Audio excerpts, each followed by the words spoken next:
Snap. I'm president of the Ferguson Library in Stamford, Connecticut. Very excited. I think from the very first time any one of us had ridden on a subway as a child, subways have been a fascinating, magical experience. And so tonight we get to explore more.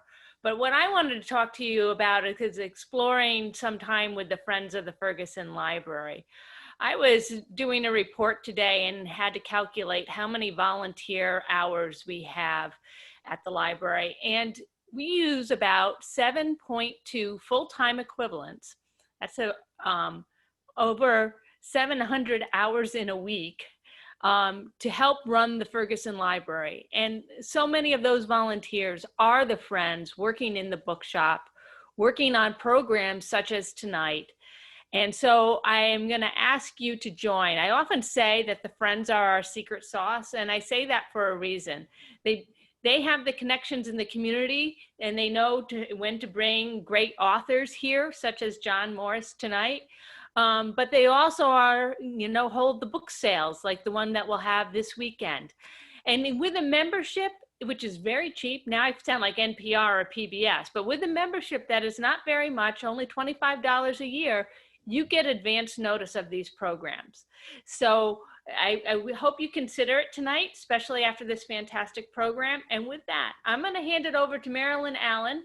Marilyn is part of the committee that selects authors for our special author talks. Thank you, Alice, so much, and welcome everyone. On October 27th, 1904, almost 100 years ago, the first writers ever walked into a station, dropped in a token, and jumped on the New York subway. As we near that anniversary, it's so exciting to have you here, John, tonight to talk to us about your new book, Subway, The Curiosities, Secrets, and Unofficial History of the New York City Transit System. I'm Marilyn Allen, and I've been involved with the Friends for years to work on programs like this, and it's my pleasure to be able to introduce John tonight. This book is so fun, so easy to flip through, photo rich, and it's a fascinating and already a bestseller. Let me tell you about John. He has been fascinated by trains and transit systems since childhood. And he has indulged this passion while pursuing careers, first as a lawyer and then as a journalist. He's worked as an editor and reporter at the American Lawyer magazine, Dow Jones, and Bloomberg News. He's the co-author with David Carey of King of Capital, The Remarkable Rise, Fall, and Rise Again of Steve Schwarzman and Blackstone. He holds an undergraduate degree in philosophy from the University of California, Berkeley, and a JD from Harvard Law School. John's prepared a really special presentation for us tonight, and we'll be taking some of your questions throughout the presentation, and we'll save some time at the end for Q&A. Elm Street Books is selling copies, so be sure to buy them, and it's going to make a great gift, and you're going to enjoy it so much. John, congratulations on the publication of this terrific book. So stand back, everyone, and stay clear of those closing doors. John, take it away. Thanks both Marilyn and Alice. I hope can everyone hear me? The Zoom experience is new. I'm used to standing up when I talk, and I realize I'm looking at myself on the screen. I probably look like Alistair Cook in his armchair. So that may take a little getting used to for me. Let me just share some slides I've got here. Is that all working? So I wanted to first start off with just a little background of the book. I've been interested in streetcars and subways since I was a kid, and trains. And when I came to New York, even before I moved to New York in 1993, I had a friend who gave me tours and showed me cool terracotta plaques and abandoned stations and whatnot. So I was already intrigued. And when I came to New York, there were sort of two standard books about the subway, which I learned a fair deal from, but they were a little boring, and they didn't have very good pictures. They were only black and white pictures, and they weren't very interesting images. And around that time, there was a good history called 722 Miles that came out that was written by a historian. It's still in print today. It's terrific, smart, well written, but it had very few pictures. And it was something you couldn't just pick up. And I wanted a book that you could just open up, and there were lots of pictures and diagrams, and there were nuggets, and you didn't have to commit to reading the thing from beginning to end. And I even sketched the outline of a book, whatever, 1993, 94. And finally, 3 years ago, I got around to actually writing it. But it also sort of took on a life of its own as I got to researching it. I originally expected to do sort of a once over lightly on the history, rely on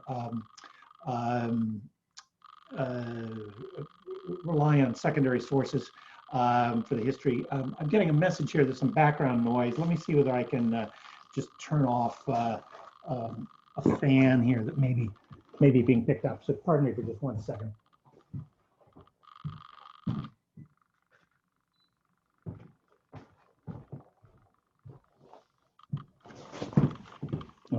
Is that any better?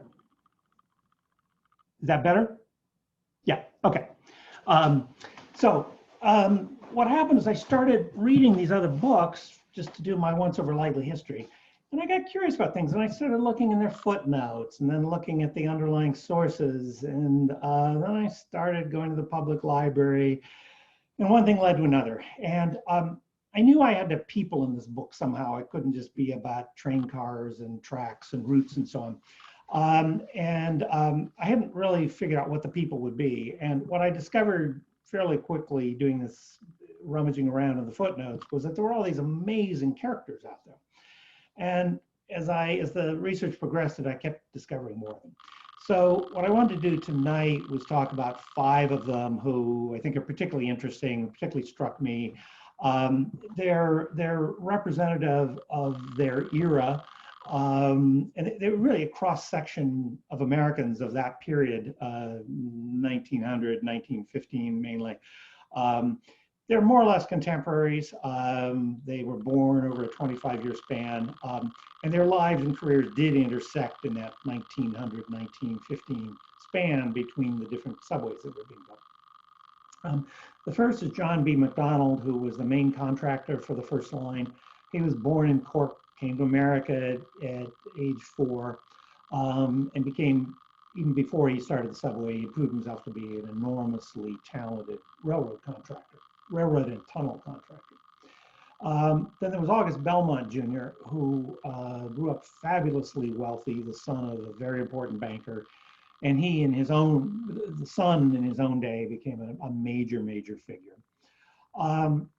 And William Barclay Parsons, who was the chief engineer of the first subway, Belmont and Parsons were the first 2 I got curious about, and I couldn't find any biographies of them. And I emailed Cliff Hood, who wrote this good history, 722 miles, and I said, is there no biography of these guys? And he said, no, it's amazing. They're so ripe for it. So anyway, I did eventually find a biography of Parsons written by somebody in the corporate communications department of the engineering firm he founded, which is actually a terrific book, but it's not in any library catalog. You can't buy it on Amazon. So anyway, but that was a great resource when I finally found it. Then there's William Gibbs Mcadoo, who built the PATH subways. And this was sort of an accidental inclusion. I was going to do something, a little sidebar box about the PATH lines. But he just proved to be this colorful, very, very likable figure who later was the Secretary of Treasury and was a US Senator. You know, who knew? And finally, there's George Mcinerney, who started off as a journalist, got involved in various civic reform movements and committees and commissions, then held elective office, and then basically devoted much of his later life to being a kind of policy wonk and advocate for civic causes. Again, you know, a fascinating character, and little known. So that's the overview of the 5 of them. McDonald is the first. There's less material about him. I think he was probably a man of relatively few words. He started as a stonemason working on some of the New York water projects. on the tunnels for the aqueduct system. Then got into railroad contracting. So he was kind of a little bit different cloth. The other men were all white collar, and McDonald was, very much a blue collar man. But I think quite a remarkable character. Before he worked on the New York subway, he'd worked on the Hoosac Tunnel up in northwestern Massachusetts, which was I think was the second largest railroad tunnel at the time it opened, I think in the 1880s. He also was the lead contractor building a railroad tunnel under downtown Baltimore that's still used today. So he was extremely proficient. And he was credited at the time the first subway was built. It was acknowledged what his contribution was, because he built, sorry, I'm just, did you see the comment? Oh, I'm told I should speak up a little bit. Let me know if that's still a problem. It's a little hard for me to read the little comments popping up on my screen. Anyway, he was on opening day for the subway. The City Hall was thronged, and every time McDonald's and Belmont's and Parsons' names were mentioned in the speeches, the crowd erupted in cheers. So people, acknowledged what he had done. At the same time, if you read the profiles of him, there was you always had the sense that the writer was looking down their nose slightly on this working class man. There's a wonderful description of him in one account. It's described him as a solemn, grim man with a thick chest, brawny arms, and an iron jaw, masterful, self-controlled, capable. I think you can see that all in the photo on the left there. Another description of him said he was a powerful frame and much shrewd ability. My translation is that he was a tough, capable cookie, but maybe not that polished. He was plainly a great manager. He had up to 12, he had scores of subcontractors to manage. There were up to 12,000 men working at the peak. And there were all sorts of labor contracts. Conflicts. This was the progressive era. There was a lot of unionization. And Summerlee managed that and built the whole original, I think it was 22 miles on time in 4.5 years, which is just astounding, particularly given a lot of it was done with manual labor, with pickaxes and mules hauling dirt and stone out. So, he was masterful. One sign of his social status came on opening day. August Belmont, the banker, hosted a grand banquet dinner, and McDonald wasn't invited. And this summer, they got out to the newspapers. Presumably, McDonald said something to someone. And he was quoted as saying, "When the dirt is off your shovel, Wall Street doesn't give a rap for you." This was in that morning's papers, and Belmont quickly dispatched an invitation to the dinner, and McDonald showed. But I think it captured something about the class ranking of these various characters. In the end, McDonald sort of had his revenge. There was another transit mogul named Thomas Ryan who had designs to build other subway lines, and Belmont didn't like that idea. And Ryan hired, as soon as the first line was completed, Ryan hired away McDonald, gave him, this is 1905, gave him $250,000 upfront, and then paid him $50,000 a year for 5 years not to work on anyone else's projects. Ryan didn't really have the financial wherewithal to build a line, and he really wanted Belmont to buy his company, which Belmont did to just get rid of the competition. In the meantime, McDonald collected this fabulous, money for 5 years and sort of vanished off the public stage. But he wasn't forgotten. When he fell ill in 1911, it was big news. I was checking some of the details of this week and looking at the New York Times archive, and the headlines in succession were John B. McDonald very ill, no hope for John B. McDonald, and J.B. McDonald still alive, the last of which sounded almost disappointed. But in any event, that gives some sense of his significance in the public eye that his illness was so closely monitored. When he died, his funeral was held at St. Patrick's Cathedral, and Belmont was an honorary pallbearer. Also, the subways were stopped for 2 minutes. The power was shut off, and all the employees were instructed to take off their hats in his honor.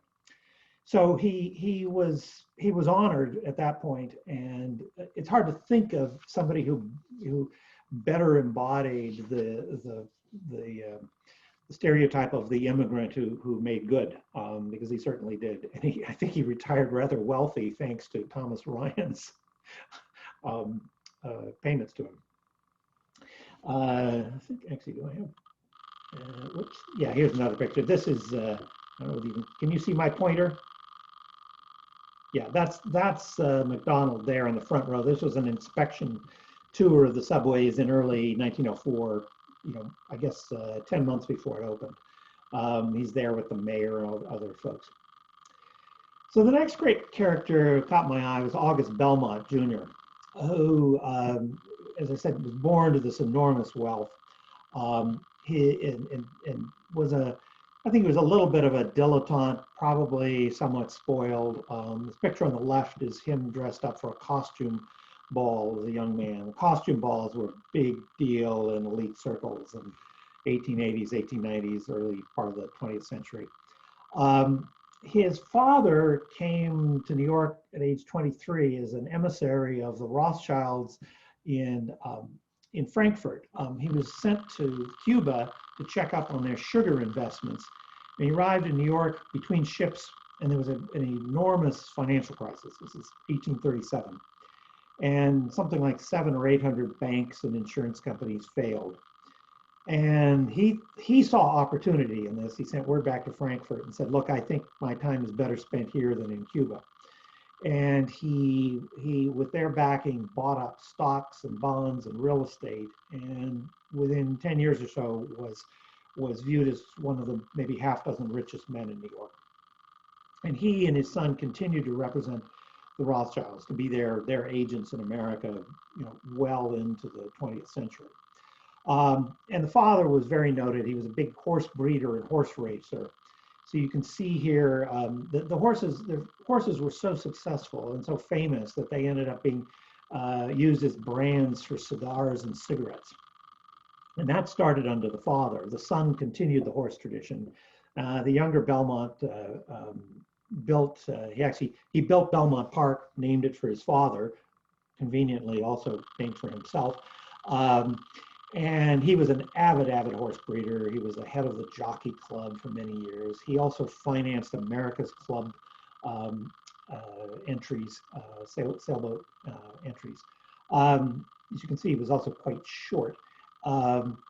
Anyway, he was a man about town. His name was in the newspaper every week. If it wasn't, his horses were in the sporting pages. He was constantly quoted about the subway. He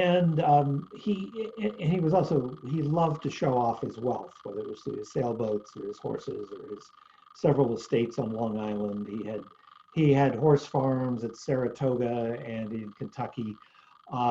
He had a private rail car, which every good mogul should have. And even more uniquely, he had a private subway car, which is actually in Connecticut at this point. It's at the Shoreline Trolley Museum in East Haven. It's been awaiting money for restoration for decades. If you're interested, I know they're still looking for somebody to sponsor the restoration. As you can see, it had Belmont's roll-top desk, stained glass, mahogany paneling. There was a kitchen, a bathroom, and he could hook this onto a subway train. That was just, I think that's kind of symbolizes his view towards, there was nothing embarrassing about showing off your wealth in those days. What makes Belmont's story really intriguing to me is that he undertook the subway and it made fabulous profits for a dozen years or so. So the First World War, which set off inflation, and the fare was fixed at a nickel, and their costs skyrocketed. So it started losing money in 1918, 1920, and actually creditors tried to put it into bankruptcy. He ended up having to restructure its debts. At the same time, or in 1909, he undertook to build the Cape Cod Canal across the isthmus of across the neck of the Cape, which was another huge undertaking. He hired Parsons, who had engineered the subway, to engineer the canal. But that was an ill-fated project. They found enormous 10-ton boulders in their path where they expected just sand. So the construction was delayed. It became much more expensive. There were problems with tides. The canal wasn't really big enough. So it never yielded the income they wanted. And it was hemorrhaging money all along. So at the end of Belmont's life, he was actually dealing with creditors, trying to stave off creditors, both of the subway and the canal. And he died, his estate, the very large figures were put on the value of the estate, but I think they omitted his debts. When he died, his wife had to sell pretty much everything. There were estates on Long Island, all of his horses and all of the horse farms, which were dear to her heart as well as his. And she wrote memoirs in the 1950s. He died in 1924. She wrote her memoirs in the late 50s. This was his second wife. She was a fabulous character, but a stage actress, helped save the Metropolitan Opera in the 1930s. She wrote these delightful memoirs, but she talks about the terrible state his finances were in at his death. And it wasn't really picked up on the press of the time. There were stories, oh, he was leaving all this money and so on. He didn't leave anything to charity, however. And that's one of the interesting things. When you look at the other great moguls of that era, whether it's a Morgan or a Vanderbilt or a Frick, they all left money to hospitals or museums, and Belmont didn't. So his name survives on the racetrack, and that's really it. And the Belmont Stakes, the prize for the race, which his father endowed. His name he's on a plaque with 50 other names and an unused station in the subway, and that's it. He got a ceremonial or a commemorative Metro card in 2004. So I'm getting a message to ticking noise, and I don't know what that is, except that I see the heating fan didn't go off. Is it bad? Do you want me to go step away for a second to see if I can get that to turn off? Yeah, okay. Pardon me, I thought I'd done that before.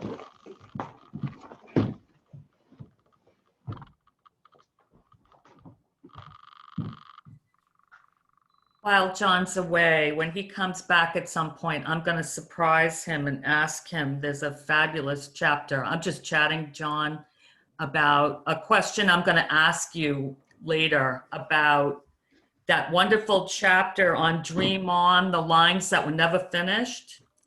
And when you take questions, we're going to want to know, which one would you want done right away if you were running the show? I will. I'm going to knock my bookshelf off. That's very, very adept here. So yeah, I have thoughts on that. Anyway, so there's, as I say, Belmont. I think there was, I guess that was the last. Poor Belmont ends up on the back of a Metro card. Let me move on to the next character I talked about was Parsons, who was the chief engineer. Belmont was the son of a Jewish immigrant who married Commodore Perry's daughter. Commodore Perry, who sailed the American fleet into the Tokyo harbor in the 1850s and forced the Japanese to open their markets. A pillar of the WASP establishment. So Belmont was Jewish on that side, total old WASP colonial ties on the other. Parsons was a WASP's WASP with roots back to colonial times on both sides, family on both sides who were British loyalists. And the family moved to England when he was young. He was educated there. And then by tutors roaming the continent, I suppose learning about architecture and art. So he was an enormously erudite guy, and he was also an engineer and a gifted one. This picture is of him as a very young man. And at one point, he became the chief engineer of the subway in 1894. And then things stalled a few years later, and he was hired by a group of investors, including Belmont, to go survey a 700 or 800-mile railroad line into the interior of China, which he did for some months. This picture on the right is with him. This is him, as usual, standing about a head taller than everyone else. And he wrote a wonderful book, a wonderful, vivid book about his experiences. This is a picture of him being carried in a sedan chair in China. And then this is a picture of him over the span of a couple decades. He was of a certain era and class that he was born to lead, probably in a way that Belmont was. He was sort of put in a position of leadership in his bank, but Parsons just commanded respect in whatever he did. He had 300 engineers working for him at the Transit Commission, and by all accounts, they just worshipped him. He was decent to them. He was so gifted, so brilliant, and people just wanted to work for him. Rather remarkably, after the U.S. Went in the First World War in 1917, he enlisted in the Army and was put in charge of a corps of engineers, a company of engineers who dug trenches and ran railroad lines up to the front. His troops loved him too. So he had this ability to master all the technical details that had to go into building the system, the electrical systems, the pumps. He could do all of that and also think about the signage and whether people would be able to see the name of the station when they looked out a car window. He could do that, but he also saw the big picture. So that when he wrote his book about China, he's talking about the foods and the dress and the buildings, but he also has a chapter about China's future in the global economy and whether this enormous potential pool of labor could be turned to manufacturing, in which case it would be, a dangerous competition for the rest of the world. This is being written in 1900. He wrote. This is a picture of him and this is Parsons here and Belmont. This is when they're breaking the last bit of earth separating the two halves of the Cape Cod Canal where the construction was meeting in the middle. That's in 1914. Anyway, he wrote prodigiously, prolifically. He wrote his first book as a young man was about railroad tracks and switches. Then he wrote this wonderful book about his experiences in China. He wrote a history of the submarine. Then he wrote a book about his experiences in France in the war. And at the end of his life, he died in 1932, he was working on an enormous history of engineering in the Renaissance. And he had compiled a huge library of works on engineering in general, and particularly the Renaissance. His family had it finished after he died, and it was so good that the MIT Press republished it in 1968. I got a copy on Amazon, a used copy. It's a doorstop of a book, thick with illustrations. It has everything from, cathedral domes to water tunnels to street cleaning systems. And the subtext really was that, engineers didn't get their due for the Renaissance. And he says in the preface, he said, a lot of these guys that are billed as architects, they were really engineers. So his mission clearly was to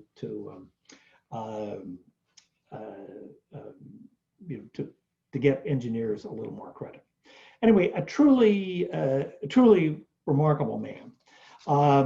His obituary described him as a militant genius of the city age, which is about as good a description, I think, as you could have of Belmont. And I would say the other thing that stands out, and you see this in these pictures, and his personality for the people who worked with him, and you see this in these pictures, he just sort of captures rectitude.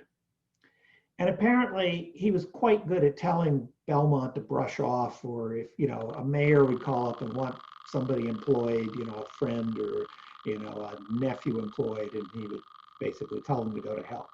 A really outstanding, admirable character. The next person who I stumbled on kind of by accident was Mcadoo, the guy who built the path tunnels. and what are now the path tunnels. It was in the Hudson and Manhattan Railroad. And he was a lawyer, originally born in Georgia, lived in Tennessee, and he came to New York. And it frustrated him that if he wanted to take a train to Philadelphia or Baltimore, he first had to take a ferry, because before Penn Station was built, there were no tunnels under the Hudson. But there were these half-built subway tunnels from Jersey City to Lower Manhattan. They started in the 1870s, but they had accidents, there were blowouts, there were financial crises, the sponsors went bankrupt. And he found out about this. The tunnels were just sitting there, a couple thousand feet of tunnel under the Hudson were built and then abandoned in the 1890s. And he found out about these and arranged to get a tour from the creditors. And he later wrote a short memoir, and he describes going down in these. He seemed sort of mesmerized by this experience. And he wrote, "As I entered the tunnel, I had a powerful feeling of visiting a place that I'd known well many years before. I was like a man who walks through a wrecked and dismantled house that he had lived in when he was a boy." The fates, capital F, had marked a day when I was to go under the riverbed and encounter this piece of dripping darkness, and it would rise from its grave and walk by my side. I was destined to give it color and movement and warmth, but it would change the course of my life and lead me into a new career. As it happened, it was the first of several new careers. He rounded up the money, got the tunnels finished. He actually had a plan to run the PATH trains, the ones that run through Greenwich Village to 6th Avenue, to run all the way up to Grand Central, and for another line across 9th Street to Astor Place in the East Village. He never got the money for those, but it was all approved by the transit commissions. It was a fairly remarkable feat. He also had rather a different attitude. He was very customer friendly. So one of the Vanderbilts famously said, "The public be damned," and Mcadoo decided his motto was going to be the public be pleased, which is represented in that cartoon.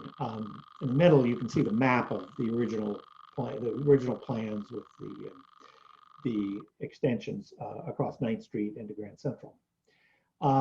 The other thing they did, a little bit of more, brings us almost more up to the present, over the terminal, the station in Lower Manhattan, they built what were then the largest office buildings in the world, the Hudson Terminal buildings. Those were on the site of the World Trade Center. They were demolished in 1972 for the World Trade Center. This is a picture of them then. They were 2 square city blocks, each building 22 stories high. That was obviously part of the business proposition for building these lines, is you got the real estate that you could develop too. Anyway, while he was still running the Hudson in Manhattan, he met Woodrow Wilson, who recruited him to become the Secretary of Treasury. And he served in that position from 1913 to 1918, which is quite a tumultuous time.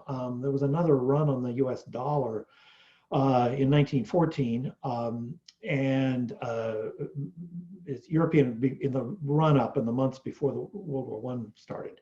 And Mcadoo shut down the American markets for 4 months to prevent Europeans from liquidating their US stocks and bonds and cashing out for gold.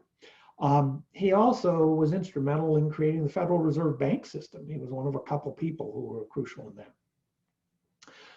In 1918, he went back into private practice and went to California. He ended up helping form United Artists, the movie studio, which was founded by Douglas Fairbanks and Mary Pickford. And as part of the deal, Mcadoo took a 20% stake.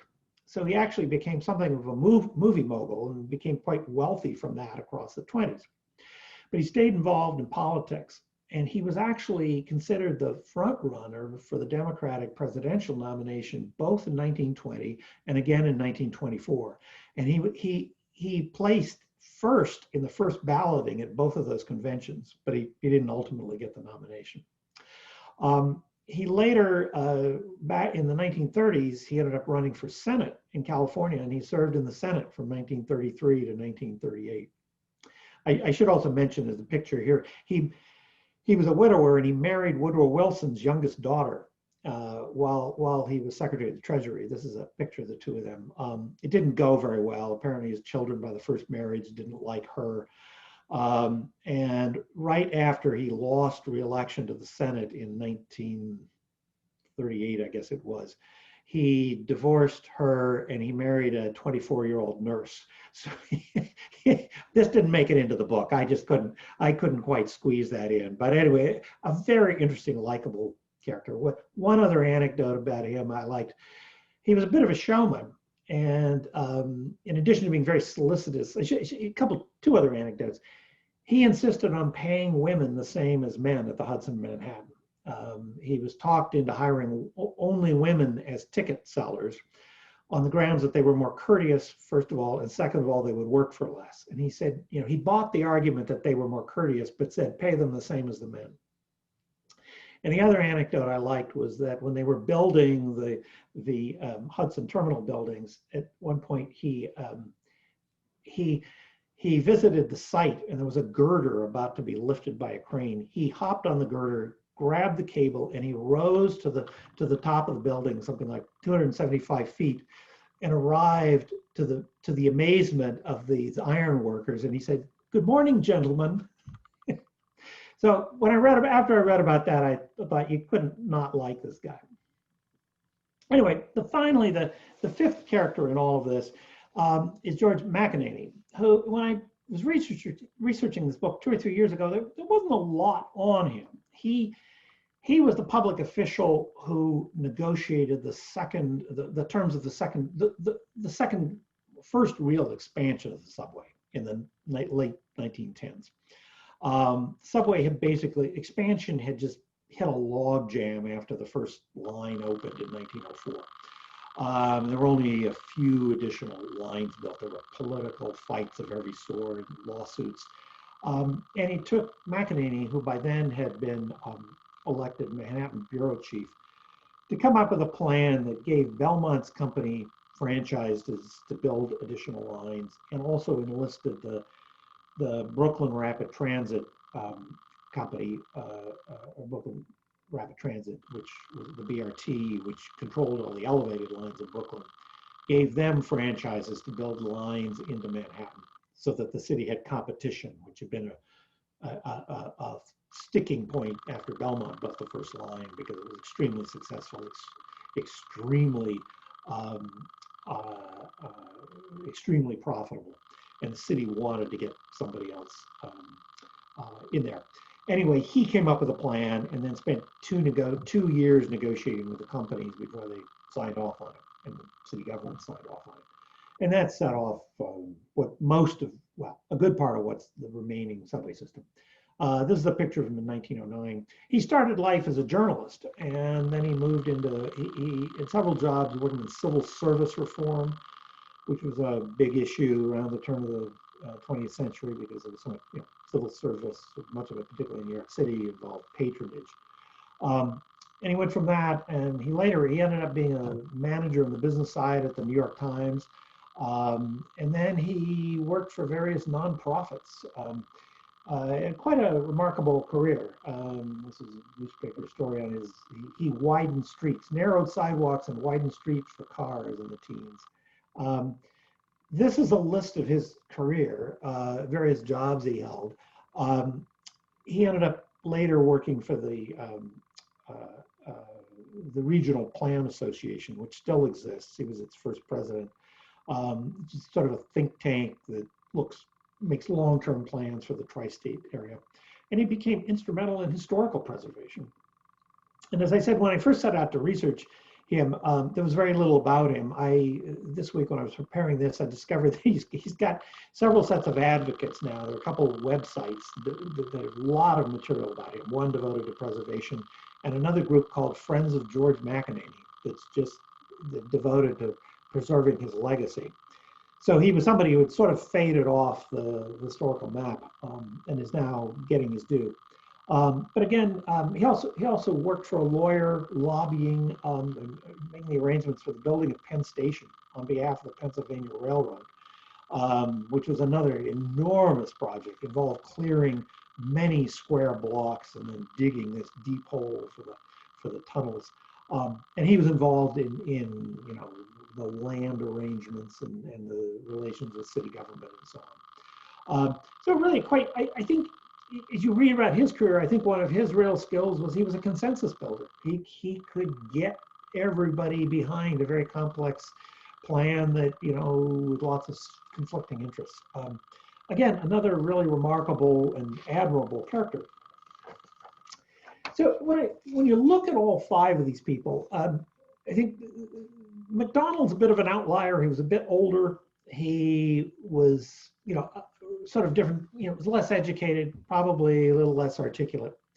What's striking about the other, McDonald is striking for his just sheer skill, both, you know, as a technically and as a manager. What's striking about the others is their varied skills and how diverse their careers were, whether it's Belmont, who was seriously involved in his horse breeding and racing, his sailboats, the subway, the canal, plus his banking career. And he was involved, I left this out, he was involved in JP Morgan's bailout of the US government in 1895. It was Belmont and the Rothschilds came to the government's defense when it was broke. Oh, that's not popping up. All of them were multi-talented. They were all marked by integrity and their devotion really to public service in one way or another and contributing something to the city or the region. The other thing that struck me is I don't really know, it's hard to think of somebody in our age who is at all similar to this. I thought Mike Bloomberg, whose company I worked for a while, so it came to mind as somebody who was a bond trader, then an entrepreneur, and ends up being a tech and media executive, and then an elected official. And I think whatever you think of Mike Bloomberg, he definitely had a vision for the city. But there are very few other people who, and maybe there isn't the space today in an age of specialization for the kind of varied life and contributions that these five had. Anyway, as you can tell, I became quite fond of them, and I hope I've shared a little of that fascination and fondness. It's a remarkable group, John. First question came up, was there one in particular that conceptualized the whole thing, had a vision, a grand plan? Somebody first proposed a subway in 1863, which was the year the first part of the London Underground opened, and he even had financing. But Boss Tweed, who had financial interest in the streetcar company, got that blocked. There were plans every decade from 1863 to 1900. Lots of false starts, and it was really. I'm blanking. The mayor in 1888, whose name escapes me now, who first came up with the idea of roughly the same route and figured that the city was going to have to finance it. Up to that point, there'd been hopes that it would all be done privately to avoid corruption. The answer is it had many parents. Yep, gotcha. What a great team ended up working on the project. So I hinted when you walked away that I was going to ask you a few questions while we wait for our viewers to type in.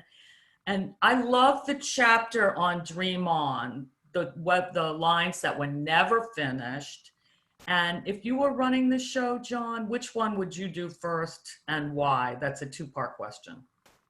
I think the line that sort of intrigues me is the Utica Avenue line, which has been proposed over and over again out in Brooklyn. There's a big swath of Brooklyn where there's no subway for 2 or 3 miles across.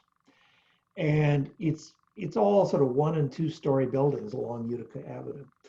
And it's a line that would feed into the IRT, the 2, 3, 4, and 5 lines. It would have the potential relatively cheaply to make a part of the city much more accessible for development, additional housing and greatly increased property values. There are many other, there have been many proposals for lines to Staten Island, either as even a little tunneling done in the 1920s that I write about. But that would be enormously expensive because it's a long body of water. Long body of water. Utica Avenue would have quite a bit of payoff. And of course, there's the completion of the Second Avenue subway, which was on the books, or at least until COVID upended the MTA's finances. That the hope had been that would actually get the Second Avenue subway would be completed to 125th by 2030. And that's still possible, but it'll take a lot of catching up, huh? And a lot of the money's got to be found for that. Right. Right. I read in your book that I think New York is based on ridership, the 7th largest subway system in the world. Have you been on other cities' subway systems? Do you have a favorite? Give us a little report. You bet. Well, I've lived in London twice in my life, including 20 years ago for a couple of years ago. The London Underground is a marvelous system. There's lots of. I once thought about writing something with sort of columns, the pros and cons of the Underground versus the subway.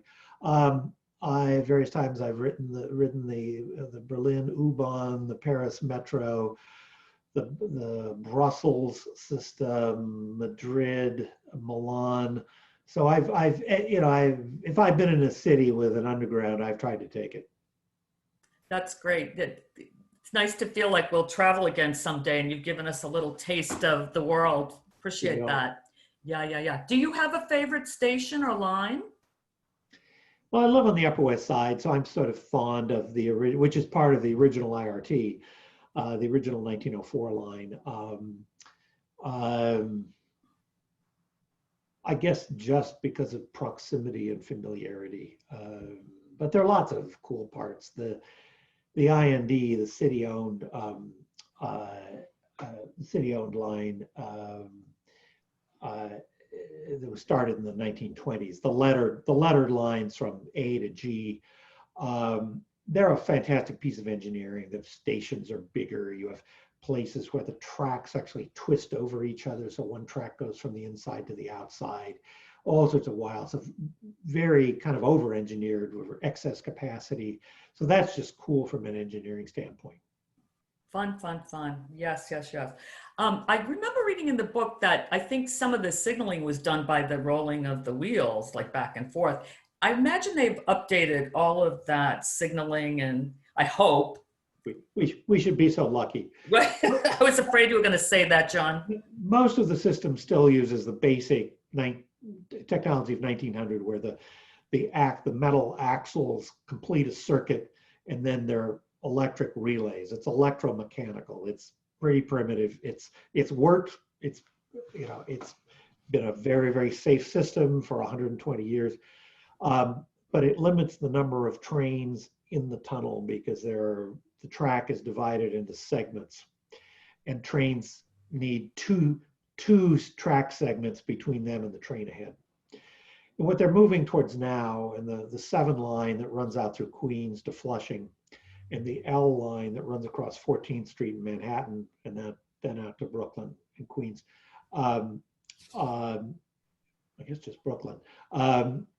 Those now have modern electronic systems where there are sensors on the track, and those, particularly when trains are traveling slowly, those allow the trains to get much closer to each other. So if there's a delay, the trains behind it can keep moving. Whereas in the old systems, if the tracks are full, if there's a backup, they're all backed up behind and nothing moves. The plan is over the next decade to roll out the electronic systems over the whole system, but it's a big undertaking. Yeah, I took the line down to Hudson Street for many, many years, and I was afraid you were going to say that it's still the old tires.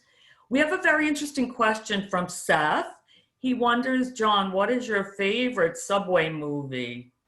It has to be The French Connection. Not that it's about the subway, but it has 2 of the very best subway scenes. This marvelous scene where Gene Hackman, who I love, part of this is I love anything that Gene Hackman's in. There's a scene where he's playing this sort of cat and mouse game with Fernando Rey, who plays, I've forgotten the nickname for him, but he's the big fish. He's the big bad guy. And he's Hackman's trying to trail him. It's on the 42nd Street shuttle, and they go on and off the train with Hackman trying to not be seen. And then there's this amazing chase scene out in Brooklyn that was done.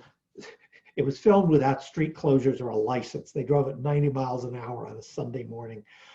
It's an amazing shoot.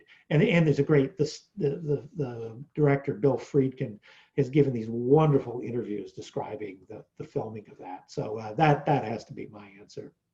That's great.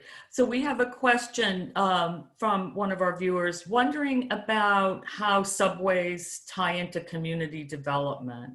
I think you mentioned a little bit about that on the Utica line. Yeah. Yeah, and actually I have a chapter that when I set out to write the book, one of the things I wanted to do was sort of talk about the role in the subway of developing the city, and which really becomes the story of the subway and real estate developers. Real estate developers were hugely supportive of the subway in the early years, and there were a bunch of speculators who bought up land ahead of the subway and made fortunes. And the subway, it developed the Bronx, it developed Upper Manhattan. In the first decade of the 20th century, when the extensions were built into Brooklyn and the Queens, they made the outer parts of Queens and Brooklyn. But then what happened was money sort of dried up. The subways weren't making money anymore. Development shifted towards single family homes. The developers started worrying that more subways would mean higher real estate taxes, which would be a drag on their business. And so instead of supporting the expansion, they lost interest. And so that's why the great bulk of the system was completed by the mid-30s. And really not much significance has been built since 1940. Wow. And it's why the outer parts of Queens particularly have almost no, very little subway service. There were lots and lots of plans for lines out there, but the money wasn't there, particularly in the 30s during the Depression. So as I say, that to me was one of the most interesting chapters. That, along with the one you mentioned, Marilyn, about the dream, the fantasized lines. Oh, I love that. Absolutely. So a couple more questions. Somebody wanted to know if some of the subways are below sea level. How do you keep the water out? How do they keep the water out? The short answer is good tunnels and pumps. There's several parts of the original line were below the water table. Down around Canal Street is actually quite low, and there's a spot up in Harlem. In fact, part of the 2 and 3 line up at 116th Street washed out 25 years ago in the 90s. They had massive reconstruction of several stations there because the foundations had just kind of washed away because the water table was so high. And then, of course, you have 6 or 8 tunnels under the East River. And those are all way, way below. They're 75 feet below water level. And so they had to have very good watertight tunnels, but inevitably water gets in. I think the figure is something like 13 million gallons a day of water goes into the system and is pumped out. And that was part of the original design from day one. They knew they had to engineer pumping systems. And I see from Gary Shannon, a friend of mine in town. Thanks for joining, Gary. He wanted to know how the lettering and numbering system evolved. And I think he's probably still trying to figure it out, even though he commuted every day. It's a bit of the numbered systems, the numbered lines were originally IRT lines with the Belmont's company. And they use shorter, narrower cars. So they're not interchangeable with the lettered lines. The lettered lines have 2 histories. Originally, there were no numbers or letters originally, or there were different systems. But the lettered lines are a combination of the Brooklyn lines, the BRT, BMT lines that started with the elevated lines. That's basically the second half of the alphabet from J to Z, originated with the BMT.